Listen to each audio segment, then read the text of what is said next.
Welcome back, coaches. This is the Football Coaching Podcast. I am Daniel Chamberlain, co-host, here with Joe Daniel, as always. What's up, Coach? I'm exhausted. It's been a very long week. Dragging myself to work every day has become... Oh, But you're you in know that. what? You're in that part of the year too. Especially, I've been in that part of the year and that part of your career. Yes. Recording this, 14 days of school after 13. When this comes out, it comes out on Thursday. One more day. One more day. So I'm just going to pretend. Here we go. I can do one more day. Yeah. You Uh, got. This is my. I guess this would be my level up. Level up was a tough one this week because football wise, I don't know. I'm sure I did something, but most of my week was I was in Dallas for a marketing conference, the Magnetic Marketing Super Conference, which was very cool and got lots of stuff. You know, one of the funny things that people would think, like marketing, sales, like especially football coaches. This is not something football coaches love. You should.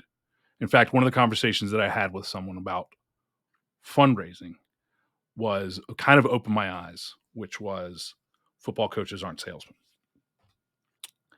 And that's why. And I'll tell you exactly what the conversation was. I don't want our coaches paying with your own money. You have a labor force. You have 25, 30, 50 or more kids at your disposal.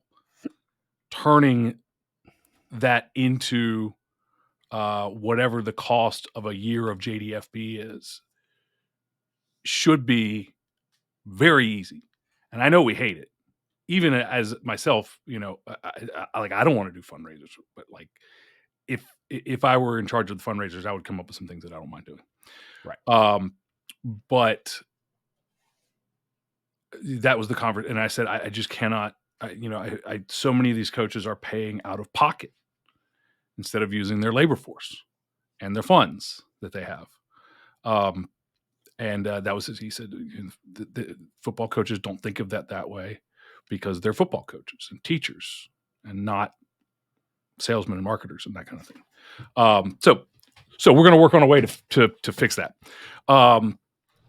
On our end, not on the extreme. That'll be the extreme ownership end of things. Is I'm going to find a way to fix that and get you to stop paying out of pocket. I hope that's my goal. At some point, figure that out. But so I guess, as far as, that's one of my, I would say that's my level up. The conference as a whole is my level up. Just so many, and again, I go back to like, people hear, oh, it's a marketing conference and like, oh, it must be just a bunch of people sitting around trying to figure out how to like get their hands in your pockets and get your wallet. And it's really not. It's really very, very, very focused on what there's a very, if you find ways to just get your hands in people's pockets, it will work in the short run, but you won't build a business, especially when you're talking about, which most of the people that are involved in this type of thing is solo entrepreneurs or small business people whose name is on the door, right? Like me. And if what you're doing is anything other than trying to help your customers at a very high level to go above and beyond to give more value than what you pay, you're not going to do it for very long. Right. And when I was, starting out and I was charging $10 a month, that was okay because I wasn't able to give more than $10. I mean, it was probably more than $10 worth, but not much more, quite frankly, in the early, but now I don't charge $10. And that's because I'm able to give way more value to our customers and our coaches that stay with us because of that, not because of any trick, right? The trick is we just keep finding ways to give more value. And so that's really, I've got a whole half of a notebook of things that I'm going to be working on in the next year or more to do that, to improve JDFP. So the downside was that our dog passed away while not passed away. I took him Tuesday because he was throwing up, and so I just took him to the vet, and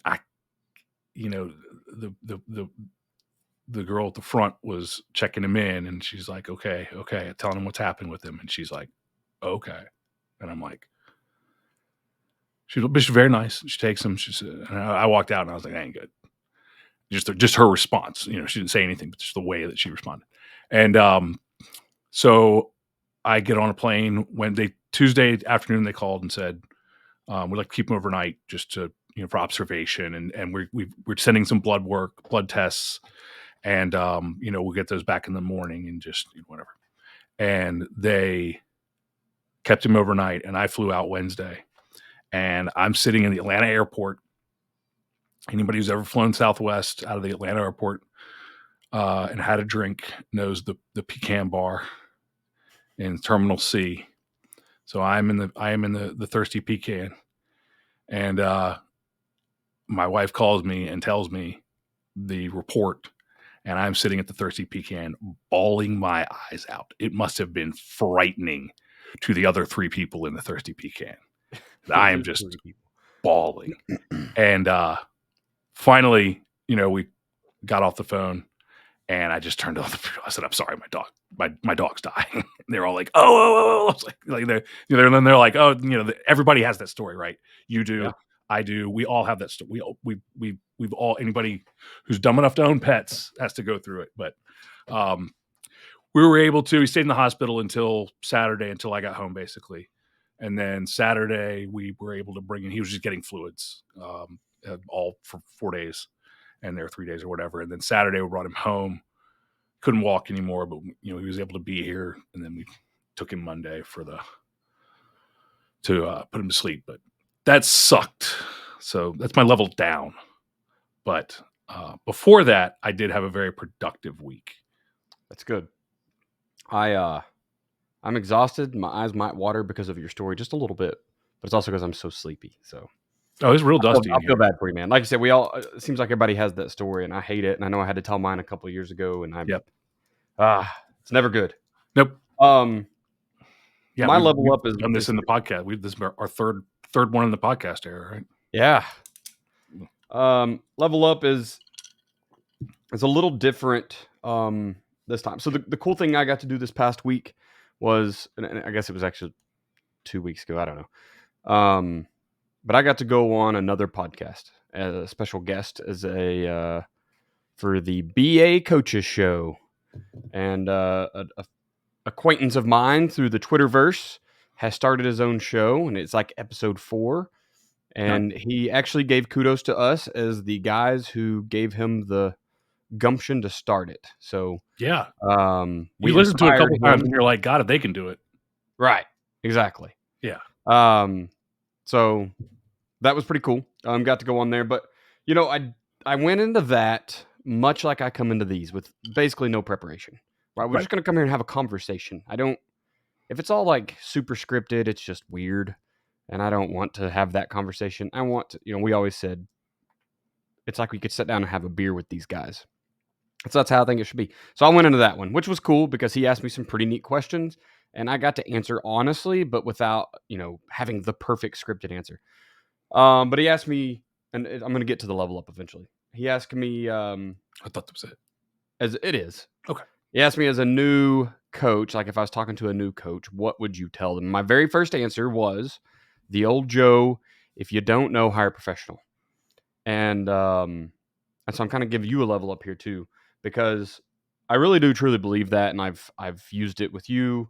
I've used it with some other people, but I would think it's really neat that you honestly live that, because as a salesman, you could say that and not continue hiring professionals, but right, you are a guy who sells football stuff and then spends that money to go get better like you said, adding value to what you sell to football coaches. And I just think that's so cool. Um, I've always so been amazed by the coaches that go to clinics to speak and don't go sit in any other rooms. yeah, Like yeah, if you're there, like I go to less clinics than I used to. That's not because of anything other than I can't leave as easily as it used to be when it was right. just me. Things circumstances changed. But I've always been amazed by the people who don't go listen to other coaches. I just think that's crazy. Yeah, And then, the coaches who aren't, you and I are the same way in that if we find something that we're going to do, like we're obsessive about it. yeah. And like, It's terrible. the number of things that I have reached uh,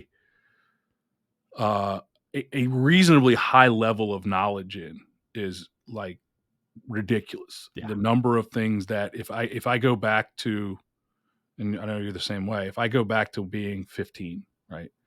I got into cars at a ridiculous level and tore down an engine and all that sort of stuff and did it all.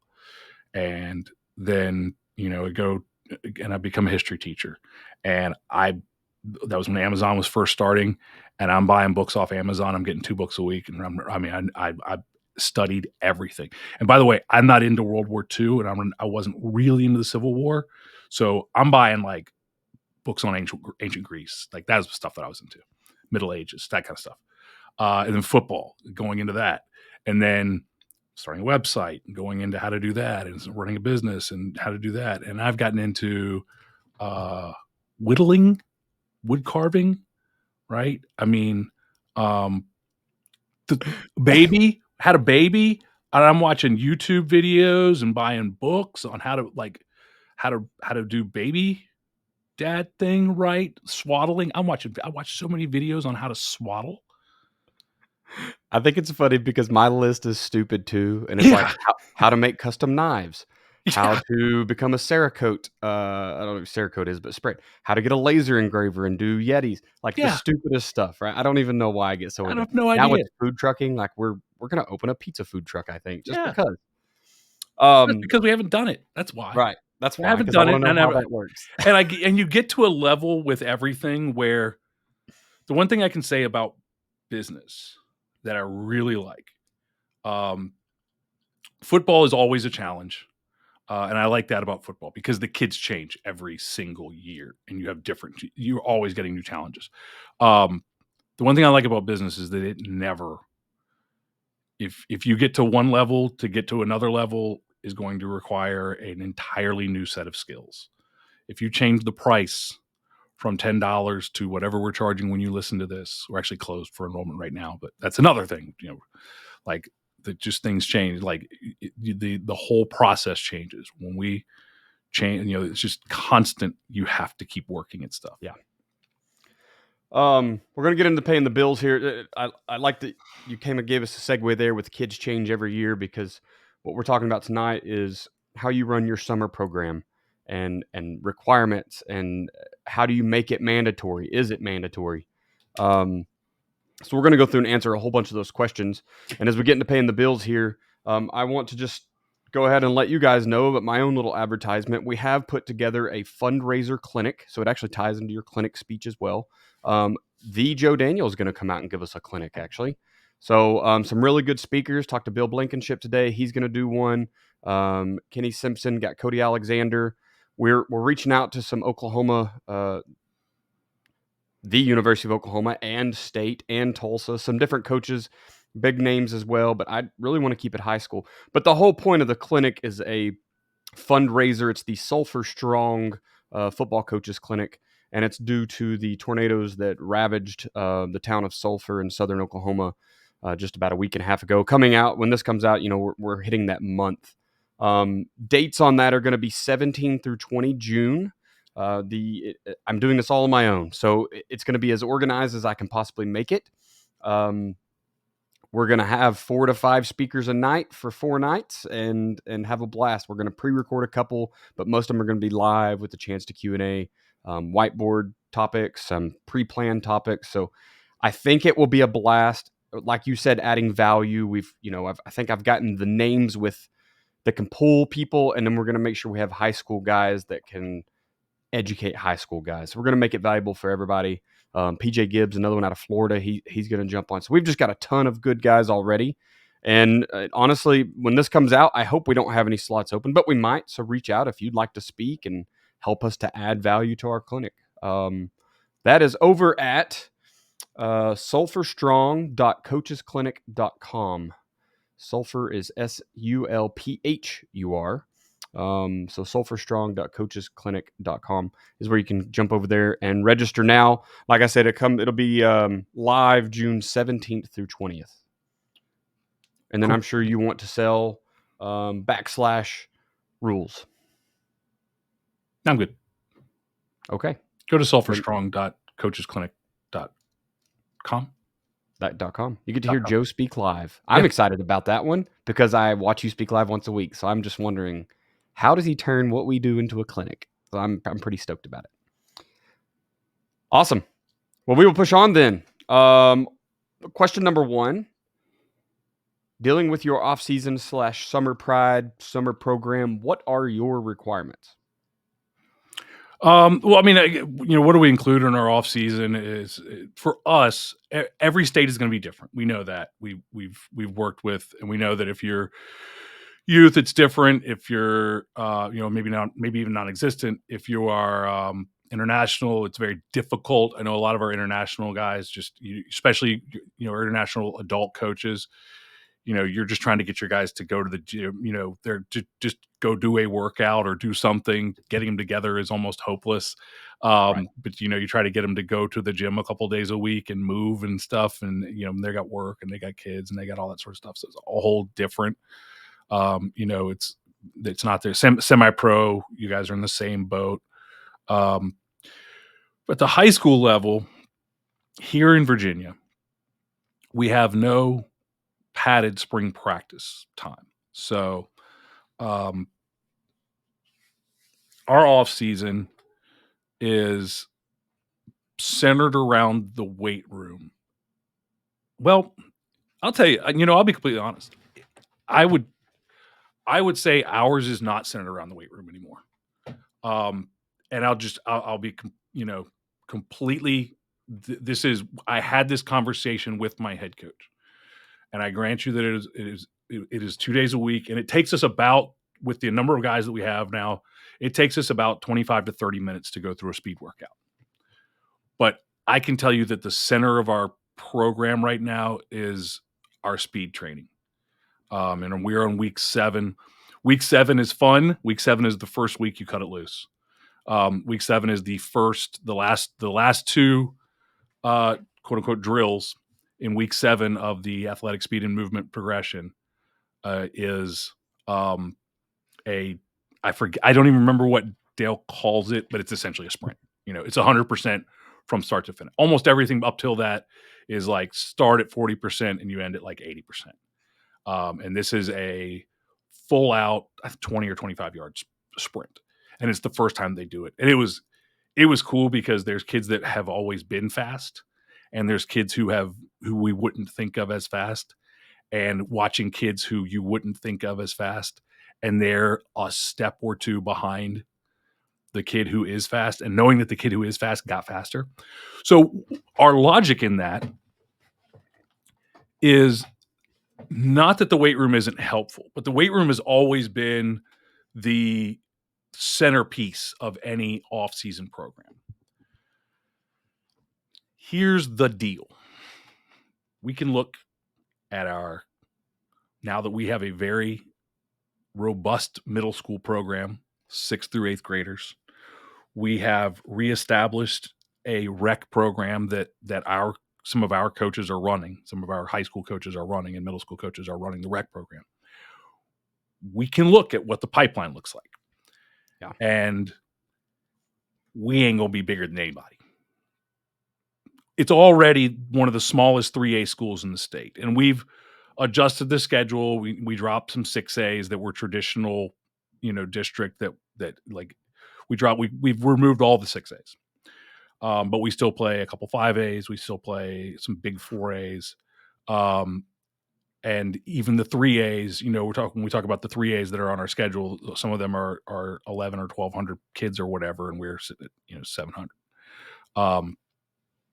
We can be bigger than anybody, but we can be as fast or faster and sort the rest out.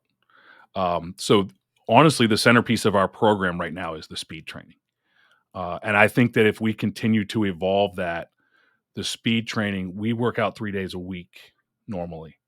So that's our schedules, 3 days a week. I know a lot of coaches like 4 days a week.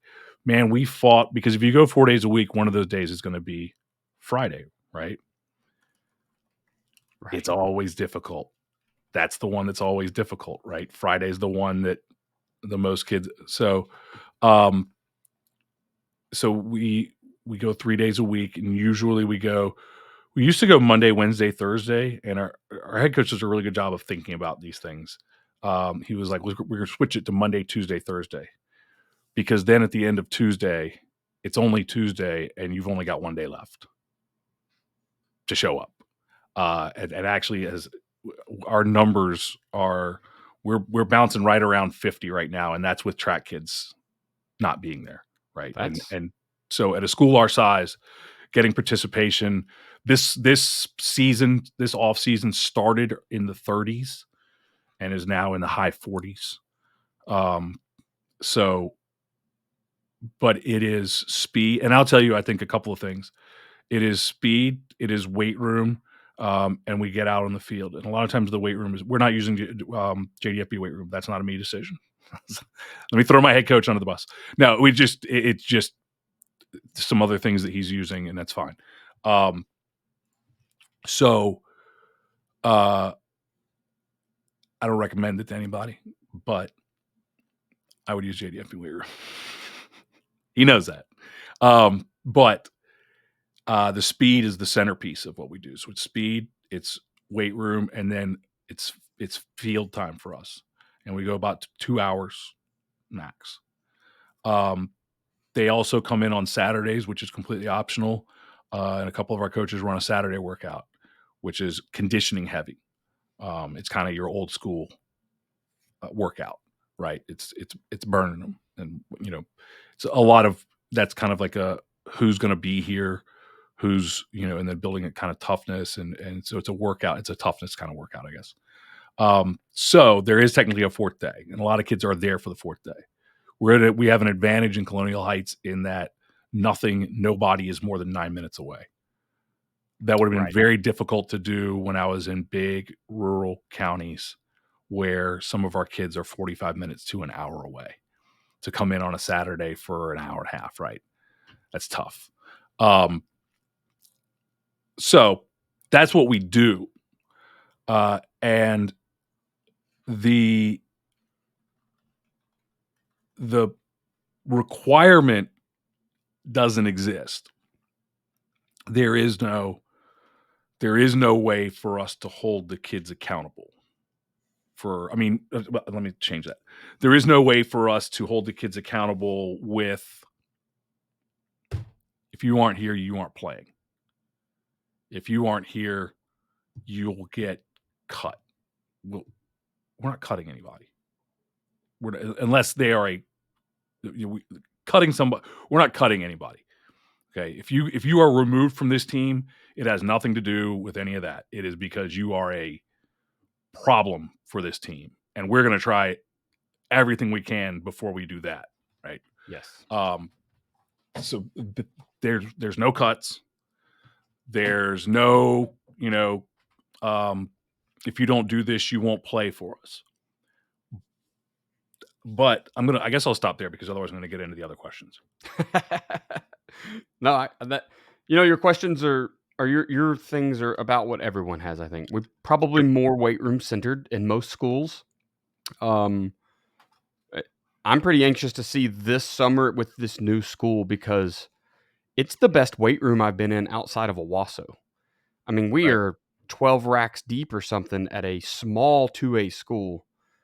Beautiful weight room. So I'm very excited because that tells me that other people have put pride and they've put priority, and the kids, I mean, I went in today just to go, do a little pre-spring install board talk, and there's 30 kids or whatever in there. So that was awesome. It was good to see in the off season with baseball about to go win state. So there's a lot of kids that are there too. Yeah, we have kids in baseball. Right, you're at the time of year right now where you have baseball and you have track. And you have in the spring, whatever other spring sport. I don't think we have any kids playing soccer and volleyball. Well, we have a couple. We do have a couple playing soccer. I take that back. So we have a few. So yeah, I mean, you're not gonna at a small school, you're not gonna have 75 kids there. At a bigger school I was at, we would regularly have over 100. Part of that is because when you have more students in the school, everybody doesn't make those other teams, right? Our kids, if they want to play, well, I think we're pretty good in soccer. Baseball always is tough to make, but like, you want to be on track team, you're on track team. Boom, here you go. Here's club that soccer. This school is pretty. When I was at my last school, it was very, we were 400 kids. We played co-ed soccer. If you wanted to be on the soccer team, you were on the soccer team. My right tackle played soccer. He was 265. He was 265. Get them feet right, son. He was a hoss. Like, he probably shouldn't have been on the soccer team, but they need soccer players. And, he was like doing it. It's fun. So we're smaller the school, the less participation that you have, as far as getting those guys. But there are some other things you can do. Yeah, and I think that's also, your requirements can be different based on that, right? Leaving Owasso, those kids, they're measuring them to make weight every week, right? They got to gain 0.1 pounds a week or whatever, and if not, you're doing plate pushes. Like, there's legitimate consequences to not getting the things done that you're supposed to get done in the off season. Mm-hmm. I mean, they're legit program that they can cut you, right? I mean, you start running out of lockers, and you can only put so many people on the sideline. Yeah. So, I mean, the rules change when you go from a school with 300 kids in the program to a school with, a lot of our coaches come in and they're struggling to get 20. Like, they're, how do I run a practice with 17 kids? Yeah. And we're not cutting anybody. And so a lot of times we need bodies. And to a coach if you're listening and you've only ever been in big schools, you won't understand this. Well, you got to hold them to this high standard, and we can't. Yeah. We can't do it in that way. We have to do it in other ways. We have to do it. We have to essentially, when we're at a school where, we're talking 25, 30 kids on a varsity roster is a good year. And I say that both at Amelia and at Colonial Heights, I can say this. If you walk in that building, there's a couple, but there weren't a lot. At Amelia, there might not have been any in some years. It was a 2A.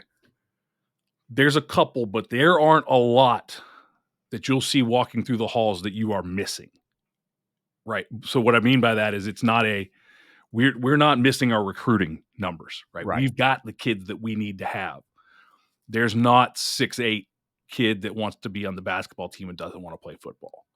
There aren't a lot of I mean, that's not things that are happening. I know we get a lot of guys who are at schools where it's like, well, and I hate this. I always tell our coaches, just never say that again.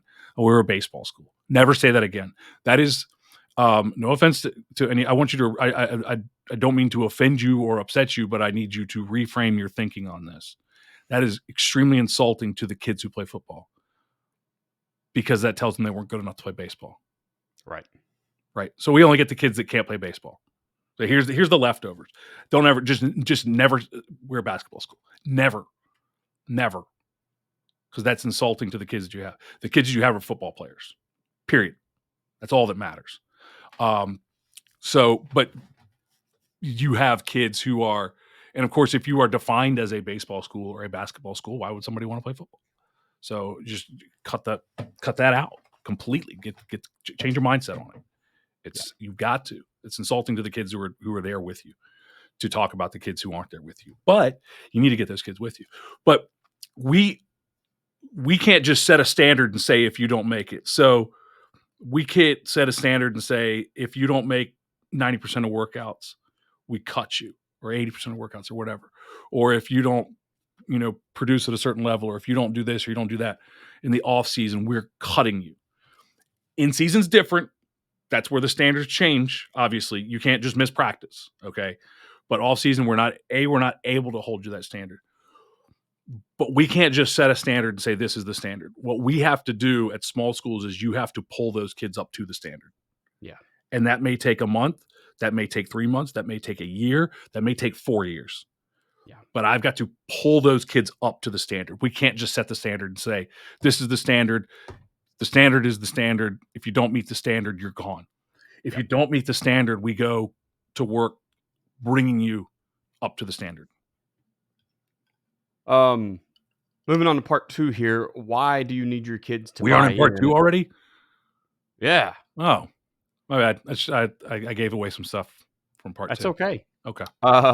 Why do you need kids to buy in? And I think it's self-evident, like especially when we're talking about the schools that we're at, right? Are these small schools. Kids have to buy in because there is no other true means of enforcement. But when they start getting after each other, we talked about culture a month ago or so, right? And we had that. Guys, we try not to do a bunch of culture episodes because number one, y'all don't listen. They do. The ones that nothing pick and like an choose X's and O's usually like don't that. pick and choose the culture episodes, but the ones who listen. There we go. Which is the ones that's who we're really. Since this is a culture episode, and all the people that pick and choose and only listen to the defensive drills episodes and stuff, we can talk about them because they're not here. They're not here right now. You guys that are here are special. You're different. And so we do these episodes for you. We know that the guys who just sift through and click on the ones that don't worry about them. We don't care, but they're not part of they're not that they're not part of the family, but like nobody's upset if they miss Thanksgiving dinner. There you go. I think that, like I said, it's pretty evident why we need buy-in. You've got to build that culture, and you can't do it without kids, right? You've got to have your alphas on the team that are selling what you're selling. And so, I think that's the number one reason you have to get buy-in is to extend your influence, right? You've got to, in the Army, we call it influence outside of the chain of command. So, yes, I have direct influence on the person underneath me. I am his supervisor. I can tell him do the thing, he does the thing. But are other people around watching how well I do my job and want to be a part of the system because of the outcomes of our decisions? So, we need them to buy in because we need to keep our job. We need to have a chance to get to that year 3 or 4 or 5 where culture really can start to bloom. And we need other people to see us doing good, and we need to see the outcomes happening. But if, we talked about science experiments the other day too, right? If no one's buying in, you don't have any proof that what you're doing is working. So I think it's kind of a twofold thing there. Yeah. The thing about buy-in is you need to measure buy-in. When we did our episode on when we did the level up episode, and we talked about books, I talked about a book called The Gap in the Gain by Dan Sullivan and Benjamin Hardy, I think. It's Dan Sullivan. And it's a Dan Sullivan concept. And I think it's a really good book for football coaches to pick up. I will get a lot of coaches who will say, our kids aren't buying in. Again, you have to get that first one to buy in. You got to get one kid to buy in so that he goes and gets another kid to buy in. And that first year, if you get 5 a lot of you are trying to rebuild a program where the off-season program, the weight room is dead, or you are starting a program, or maybe you're bringing the middle school team into the weight program that hasn't been involved before. Now, they're a little bit easier to get, and I would recommend that for if any of you are running, especially small school, and we work with small schools, medium-sized schools. I mean, that's just it. If you are running a weight program, it's easier to get the middle school kids there. For one thing, a lot of their sports happen at night because they're still in like rec ball, like rec baseball and stuff like that. So their practices are at night, so they don't have anything to do from 3 to 5. And and the parents like it because they're a little young to, they'd rather them not, they got a key, they can go home, but they'd rather them not be just at home alone when they're 11 or 12. So they'd like for them to have activities to do. You need to have your middle school kids getting involved. Now, they don't have to be jacking up huge weights. I think it's perfectly safe. I think JDFB weight room is perfectly safe with your middle school kids, but you are going to need to go purchase some children's bars, which are 10 kilos or they Yankee. one thing about children's bars is they're generally only used for things like weightlifting, so they can be hard to find in pounds, but it's about 25 pounds. So they can be hard to find in pounds. So you may just have to buy, especially decent bars will be decent straight children's bars that are going to be something that matches what everybody else is using, are about 10 kilos and they're about 25 pounds. And a lot of times you'll have to find them through weightlifting through like Rogue or something like that. We'll have a good children's bar for you.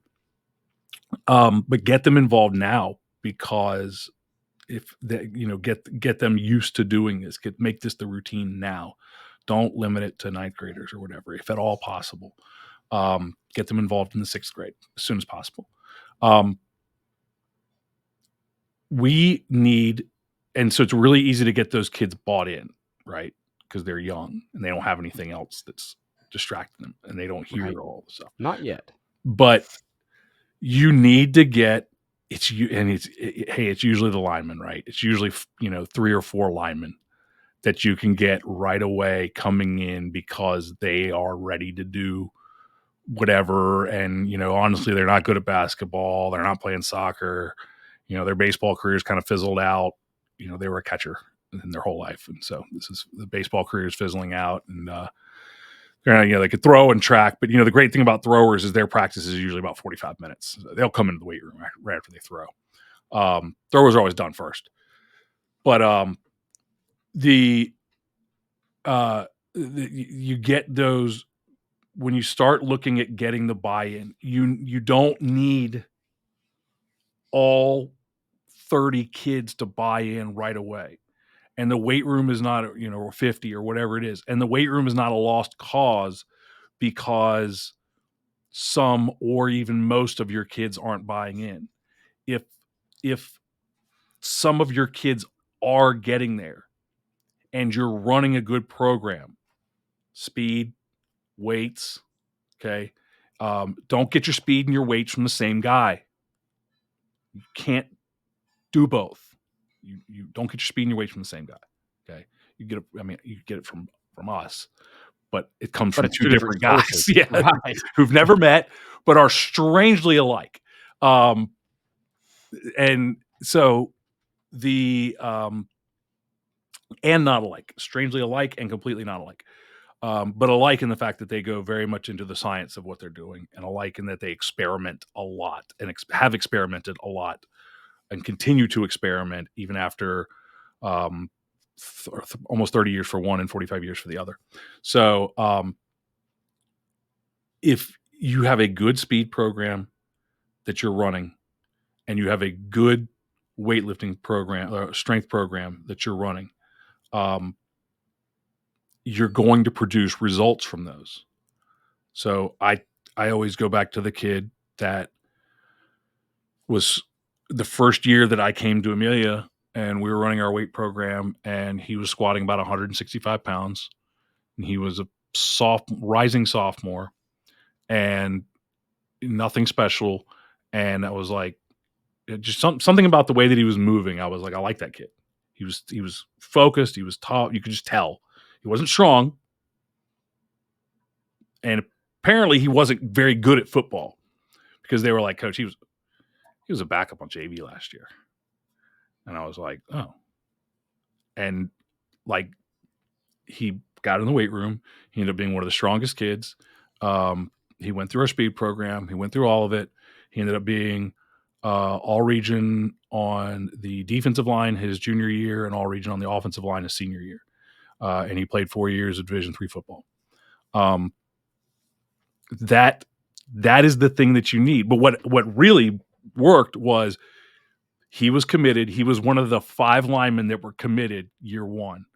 And he was the kid who went from being a backup on JV to being a starter on varsity and being a good football player just after that very short off season. Probably March was when I got hired. Came in and started running the weight room. So you need that kid, right? Yeah. Look, this kid totally bought in. And from that kid, we parlayed that kid into 12 the next year. Right. And then the following year, it was 30, 35 on average. An average day was 30 or 35 kids. And so that is the buy-in that you need. And so if you are, now that doesn't mean you don't chase all 35. And when we had 35, we were chasing them. I would, so this is something that we could get into, but I would stand outside of the weight room door about the time because track was never very long.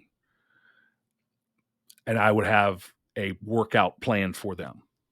Give me 30 minutes. Give me 10. Coach, I got to go. Give me 10 minutes. Come in here, do this complex. And you could, because I would give them a minute. They were on an in-season program, right? They were doing our in-season programming because they're in track.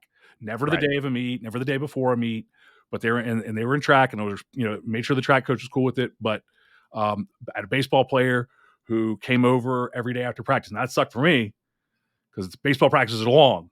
Yeah, they are. But so he was just me and him hanging out at 6:00 at night, but he wanted to do it, and he ended up being the long snapper at Virginia Tech. So it was worth it because he'd lift, and then he would go outside. He would go baseball. This is year 3 or 4, by the way. This isn't year 1. He would go baseball.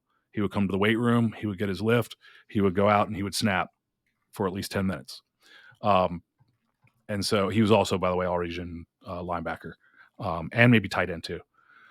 So I didn't mind waiting on him. But you need, and that's the level of buy-in. That level of buy-in in year 3 came from year 1 with 4 or 5 kids who were committed to the weight room, and 2 or 3 of those, one of them one of them started as a freshman. One of them again didn't play as a JV player his freshman year. His sophomore year he starts.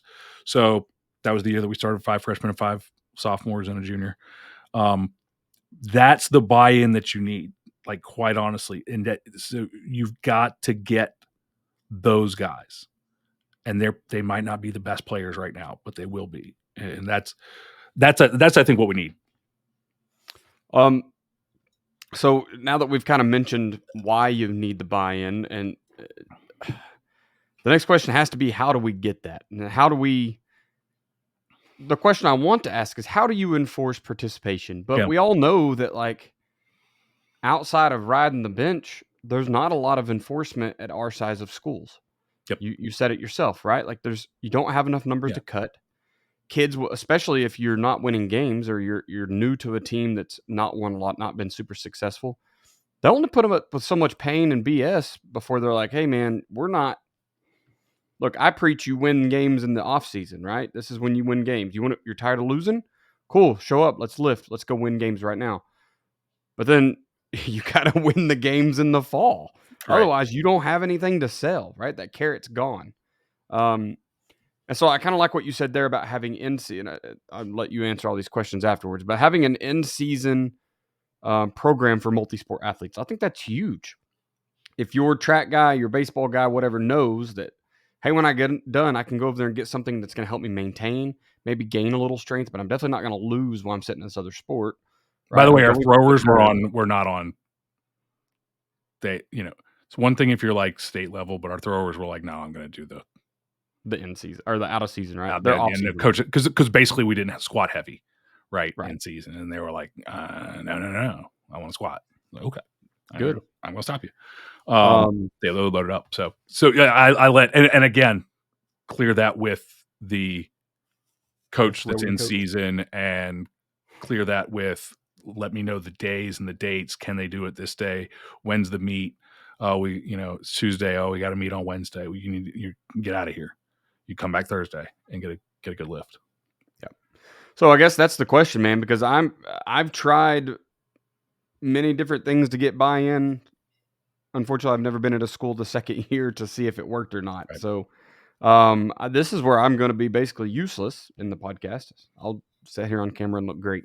So how are you enforcing that participation when you can't enforce it? And what have you seen to be successful to getting those kids into the weight room that year one, the we need it year? We have to think about what gets adults to go to the gym. I don't know. I don't go to the gym. It's hard. It is. One is a money commitment. I quite honestly think that one of the reasons that CrossFit has been successful, it is slowing down a lot. But one of the things that made CrossFit successful, and everybody says CrossFit works so great, despite their busted shoulders and everything, is CrossFit doesn't cost $40 a month. CrossFit costs $150 a month. Like, so I have money, I'm invested in it. Number one. Number two, people go to the gym if they get into and again, this works really well for CrossFit, but also people who have a training partner, you have somebody to see. When for several years, at the gym, there was the night crew at my gym, and there were 3 or 4 of us that were always there. This is pre baby, and 6:30 to 9:00, which is when it closes, and be doing accessory work at 9 till 9:10, 9:15. Door locks behind us. It was very easy to show up, because if I didn't show up, somebody's going to ask where you were.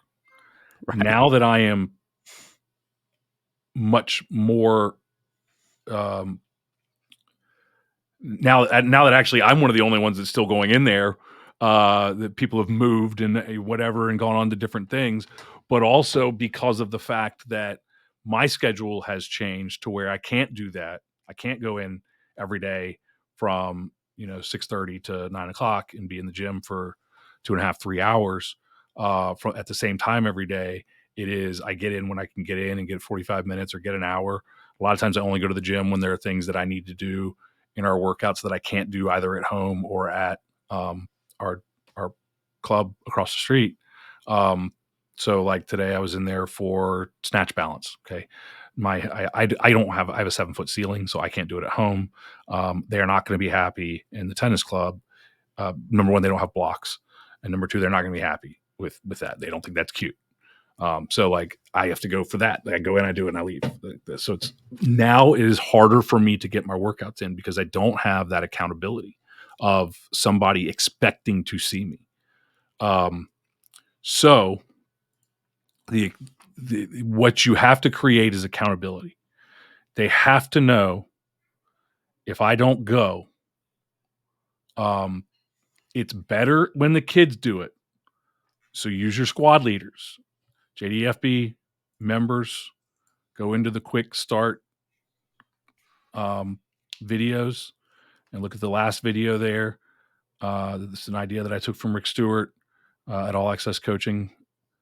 Get your squad leaders to do it. Once you develop your squad leaders, have your squad leaders hunt those kids down and say, where were you? Text them while they're like, get your phone and text them at 3:15. We're here. Where are you? Where are you? I kid you not. That's the best thing that you can do, because when I have good squad leaders And what you want to do is you're only going to, if you have, let's say, 8 squad leaders, let's just say you got 50 kids, you divide them into 8 squads. So you got, whatever, 5, 6, 7 kids in a squad. Put the ones that are going to need some hand holding or dragging with the kids who are going to do it, and put the ones who don't need any attention with the kids who are a little more timid to go out and be in that leadership position. You can set this thing up, but they would see a kid in the hall during the day. Small school, so we see everybody, right? They know everybody. They've grown up together, even if they're 3 grades apart. Now they don't get to see the middle school kids, but they see all the high school kids. And hey, you going to be at workouts today? Oh yeah. Now they see them at first block. The conversion rate is much lower than if they see them 7th block, right, or the last period of the day. The conversion rate goes up significantly if they see them at 2:30 on their way to the bus. Right. You going to workouts? Like, kid's hand is on the bus door, right? Kid's foot is on the bus step. Going to workouts? Oh yeah. Almost forgot. You have to create that accountability. We can't charge them money. So some of you guys do, I know, but that's not the same. So we can't charge them CrossFit money, at least. So we have to get the accountability by them knowing if they don't show up, someone's going to say something. Right. If you don't have those squad leaders, then it's going to be you. And if they're not paying attention to the squad leader, it will be you. That's where the squad leader comes to the coach and says, he ain't doing what he's supposed to do. I've tried. He's your problem. And I say, okay, great. Let me find an assistant coach to deal with this. Because somebody like, you guys are head coaches. You guys just want to just run yourselves into the ground, and that's what's going to happen. What happened to extreme ownership, Joe? What happened? Extreme ownership doesn't mean that you do everything yourself. It means You're right. It doesn't. So they have got to know that if they don't show up, that there are consequences. Number one, not consequences, that somebody's going to notice. I always talk about, how do you get the best way to get the most buy-in is in the most attendance is to be the last one. Kids are people pleasers, just like regular people, just like adult people. The way to get them to do the thing you want them to do is be the last one to ask them to do it, because they're going to say yes to everybody. Right. But they're going to do the last one that they said yes to.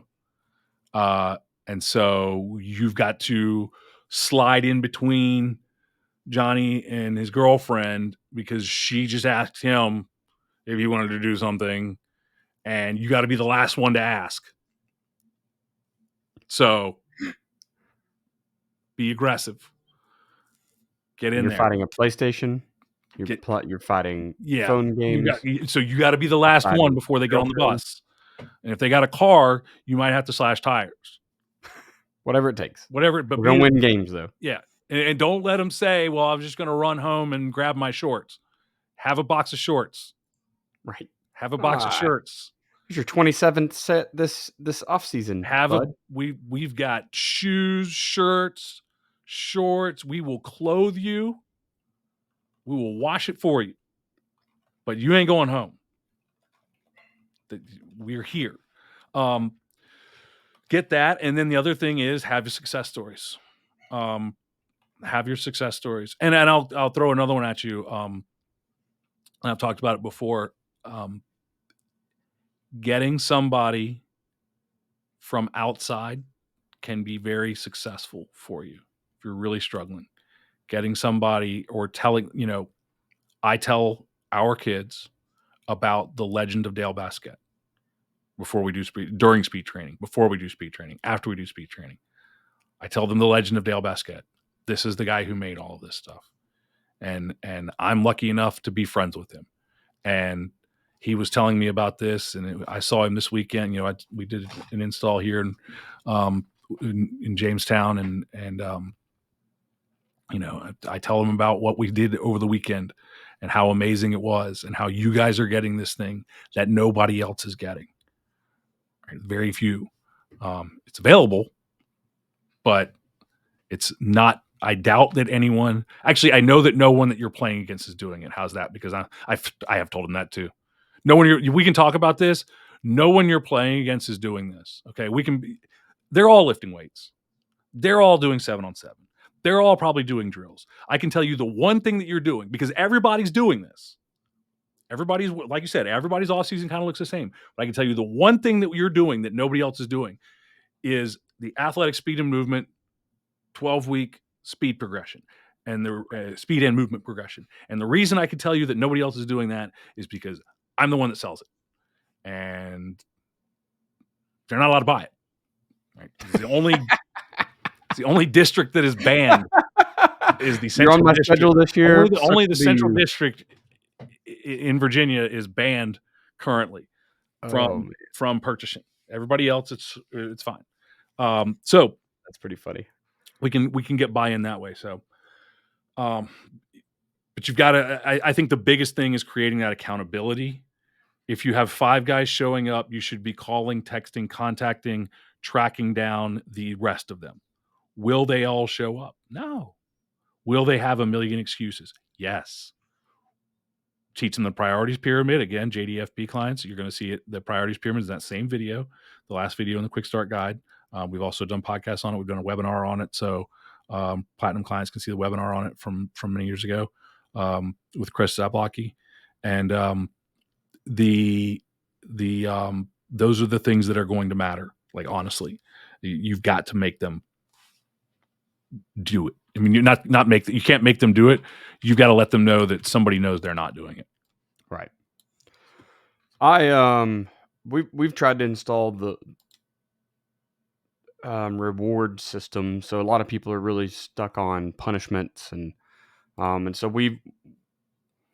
every year we've tried to do, and I say every year because everywhere I've gone except Owasso, I guess, we've tried to do some type of an award or a reward for people who show up consistently. It might be the water park, it might be down here we're big on crawfish boils and stuff like that. So maybe it's a big dinner. We invite your family. Just whatever we can kind of get fundraised or donated, just to allow you to give those people who have a 70, 80, 90%,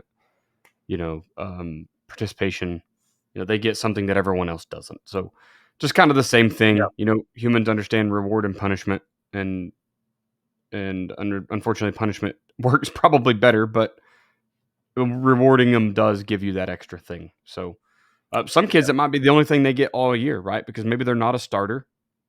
Maybe you have enough that your freshmen just simply don't get to play varsity, whatever it is. So maybe they're getting an award gifted to them at your banquet because, hey, this was my off-season hero of the year or whatever. And so now next year's guy, that kid that you need to pick up sees that. It's like, oh, I can go get my name called and get a certificate. Or it could just be, hey, we're going to have a stinking pizza party for those guys. Whatever your thing is, whatever you can afford with your fundraising and your budget or your donors, I say do that. So we're lucky enough to live pretty close to Silver Dollar City, and I mean, Six Flags is quite a bit further away, but Silver Dollar City is the greatest of all amusement parks anyway. So run them over there. We did like a Whitewater Bay or something in Tulsa area, so we can take them to an actual water park. So I think having a reward plan helps as well.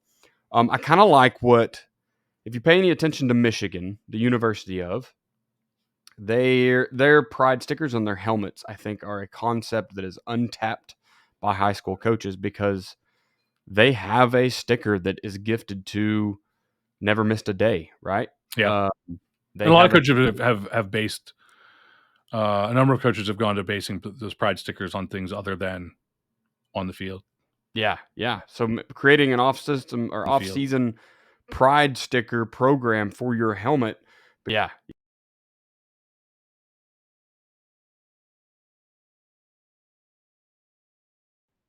There's lots of ways. You have to be a little bit creative in a weight room. Sports. It was just simply they did not want to be there. They were a bottom of the barrel program. I mean, we went 5-5 at a school that had won 3 or 4 games in 4 years, I think. I think it was 3 games in 4 years. So I hoped that success would drive participation this spring, but it just really wasn't. So I mean, there is no perfect answer. Yeah, and it's. I think the last thing is, and I like the rewards, and sometimes there's punishments. Obviously we can't do too much punishment in most places because it is not. Again, we don't want to drive kids off. We're not trying to drive kids off, and we also probably are often not allowed to. I can tell you a very extreme example of that from early in my career, which was absolutely ridiculous, but we'll skip it. I'll just tell you that essentially the school said you cannot have football workouts. They have to be. We became the weightlifting club. Gotcha. But the big thing to remember for everybody that's trying to get more off-season buy-in, and a lot of rewards are things like we always try to get the footballs out if you're allowed to, if your state rules allow it. Get the footballs out, go play football, go play. 7-on-7 is the reward for our kids, and again, the linemen get to play 7-on-7 at a small school because why not? Who cares? Right. And they're not doing. They'll do lineman drills and then they'll go kind of mess around 7-on-7. It's not a big deal. Some of them don't want to do that. Some of them are like, well, can I just snap? Some of them don't want to do that. But the key is this. It has to be more than one thing. There is no easy button. All of the things we've talked about, there need to be rewards. There needs to be, they need to see a value in it. There needs to be buy-in from some kids. There need to be kids asking other kids. There need to be coaches chasing kids. All of this needs to be happening. If a kid's not showing up, especially small school coaches, if a kid's not showing up or a kid's not doing what you want him to do, God, please don't write him off. You've got to pull them up to the standard because you can't afford to just take the kids who are at the standard, especially if you're in a rural community, especially if you're in an urban place, okay, because you're going to have a lot of kids who have never seen the standard before, and you're going to have to pull them up to that standard. That's our job. So that's it. Yep. Well, we pretty much checked all the boxes tonight on participation and of your off season, your summer pride. Hopefully, you guys have got some ideas of number one, what should you be doing in the summer, and how to get kids there. We'll pay the bills and we'll get out of here. Go over to joedanielfootball.com/, get the 40 rules that Joe's put together there. One PDF, easy to read. It's the hunt for the nugget at a clinic, and Joe put them all on one page. So you've got 40 rules there to follow this year, and one of them will win you a football game. The guarantee's there. We guarantee that you'll enjoy something off that list. I'll give you it's free. Also, want to re-mention Athletic Speed Movement, athleticspeedmovement.com. You can jump over there and see the program that Joe's been talking about this whole episode, right? It is a way to go get a speed and agility program without being the guru yourself. You don't have to be a professional speed coach. You go pick this up. It's very, very simple to work through. It's 12 weeks. Getting it right now, you're pushing right into that game number 1. You're going to be the fastest that you've ever been. It's pretty simple. Dell's resume is too big for radio. You just need to see it. But, having 25 plus all-pro NFL players having gone through your camp is pretty big. 6 Hall of Famers. He's got a great program over there, athleticspeedmovement.com. Yes. Outro. What's opening up here pretty soon? Sales for the mid to end of May. We will be, by the time this comes out, we'll be getting into or about to open up, I believe defensive play caller system is going to be opening up again for enrollment. So that will be, I think it'll be the last week of the month, the 27th through the 31st, so Memorial Day through the end of the month, which is weird scheduling, but that is where we'll be at, is defensive play caller system. Awesome. Also remind you of the sulphurstrong.coachesclinic.com. Jump over there. Tickets, I think they're going to be around $25 or something. So it's not going to break the bank. You're going to get to hear a ton of great coaches. I'm sure there'll be a donation link if you want to donate more to the town of Sulphur. Getting hit by 2 tornadoes in one night is great for no one. They are in a bad way, and we're just trying to do something to help them through giving you value. And I'm still not selling you a knick-knack because that ain't how fundraising should work. So I'm going to give you real value for your money, but it's all going straight to the community in Sulphur. Joe, I got to tell you one more thing. I started a Patreon.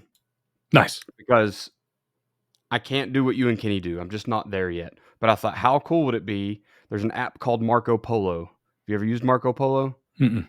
It's like Snapchat for adults. So like you can record yourself saying a thing, you talk to everybody in your group, you stop recording, but it doesn't disappear because Snapchat's like the devil. It's bad, right? Also, I'm pretty No sure it idea. doesn't track your location. But you can just have a social circle. You can just talk to guys like or whatever people. So that's what I'm putting as part of my Patreon. I'm going to open up a Marco Polo so where coaches can just get in and hang out and just talk, and we could talk bourbon because everybody knows I'm the bourbon snob, the beer snob, coffee snob. We can talk ball, talk whatever. So if you're just looking to hang out with Coach Chamberlain, jump over to Patreon, and I think it's patreon.com/Chamberlain Football Consulting, if I'm not mistaken. So go check that out. It should be pretty fun. If there's not a tier for you, that's okay. Just email me and we'll figure something out. If this is your first time listening to us talk about social media, I am at Coach Chambo OK on Twitter/X. You can email me at chamberlainfootballconsulting@gmail.com. Joe, where can we find you, sir? At Football Info on Twitter. You can find me at Joe Daniel Football on Instagram, facebook.com/Joe Daniel Football, email joe@joedanielfootball.com. And I think that's all of them, right? Is there anything I'm missing? Oh, you can watch us on YouTube. Go to joedanielfootball.com/YouTube. I watched the YouTube shorts. I'm like, what did I say? That's pretty neat. The podcast is at the FBCP on the Twitter machine. If this is your first time listening to the Football Coaching Podcast, be sure to subscribe so you don't miss any future episodes. You can find us on your favorite podcatcher. Spotify and Apple Podcasts are going to be the biggest ones. If you've been listening for a while, please leave a review. Obviously, we want 4 and 5 star. If it's going to be lower than that, reach out to us, right? Shoot us an email. Let us know what you didn't like about an episode or about what we do all together. And we'll see what we can do to make it better for you within reason. Thank you for listening to this episode of the Football Coaching Podcast. Remember, coach simple, play fast, win.